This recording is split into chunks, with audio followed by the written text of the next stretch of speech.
Good afternoon, LC people. I'm waiting for parts for that from Grampians, the crank and the barrels, and the case is very plus. So I've left that for now. There's nothing there, the major bits waiting. So he got left, and I picked on this one from upstairs.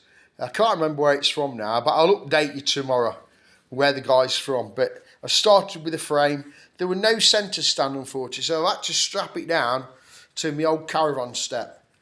So the front end went in it. These are already semi-polished, so I've given them a bit more autosol. The spring was shocking, it were red, it were rusty, it were cruddy. I stripped that, cleaned it all off, painted it, reassembled it.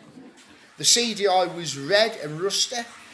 Easily got cleaned up and painted. So yeah, the back mud guard, then the swing arm and spring went in, the back mud guard, the rear number plate holder, the back indicator, the back light. So yeah, I've had a sort of an 8-hour stint on it. I've had to mess about, like I say. I had to make a tool up to take the spring apart because I couldn't find my original bits. But the damper was great. So yeah, it's looking rather well. I'm sure there'll be bits missing or bits that needs to be bought, but I'm glad he had those bits powder coated. The loom's going in the washing machine in a bit. Then wheels have got to get painted. I've ordered tyres and tubes for them. His paintwork's already done, which is great.